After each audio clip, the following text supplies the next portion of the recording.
ტყუილა არ თქვას ვინმემ, რომ ჩვენისთანა ხილი სადმე არის. რომ იძახიან, აი, კაც გემრიელია და აქაც არ არსებობს ქართული ხილისნაირი გემრიელი არ არსებობს. მეგონა ხმა ამას მატლები ყავდა. მაგრამ ჭიები ყავდა მეგონა, მაგრამ წყალში ჩავყარე და არაფერი. ერთი ცალით არ ამოსულა. ცოტა ზოგიერთი დამპალია ქათმებს გადაუყოლე. აი ნახე როგორია. დილას მოვკრიფე და ამაშიც მეგონა იყო არაფერი არა. გადასწრებია. გამოვიდა რომ წყალი გავავლე. მეტი არაფერი. იქ საზამთროც აქ დავაბრძანოთ ლამაზი გავაკეთოთ. თალახში თუ რა ქვია მაგას.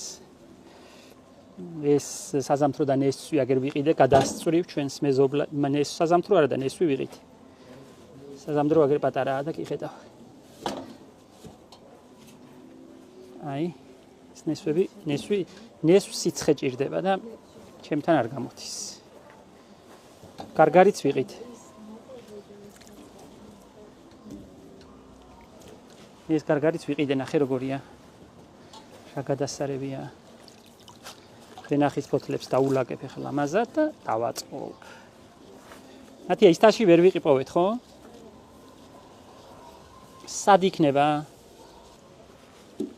ნახე რა ფედამშვენდეს, სტუმრები მყავს და ივართმებ. ეს ამ ჯიშისა ის ნერგი ლოყაწუთელი რომ ქვია ჩვენ რო გვაქვს გაზაფხულობით და შემოდგომაზე. ეს ლოყაწითელი ეს გოგრა.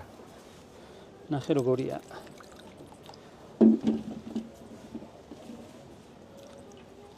ტყუილა ჩავყარე წყალში. არაფერი დამპალი არა. არაფერი ჭიები არ ყავს. დამპალშიც არა ჭია. ჭამეთ. მოდი.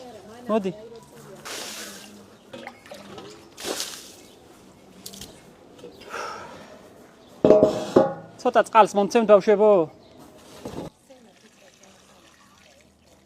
დასხდა. ვერაფრით ვერ ვიგებ, რატომ გამოდის სომხეთში ხალის გარეშე გარგარი და ჩვენთან არა. აი ვერაფრით ვერ ამიხსნია. რატომაა ჩვენი გარგარი ხალიანი და რატომაა ეს ასეთი წკრიალა და სუფთა. ეს ერევნის გარგარია. თუმცა ეს უფრო ისეთი კულტურული ხილია, ყველა მათ მოციცქნის და იმას ყველას ესიამოვნება. სანამ ესიამოვნება გადავაფარო.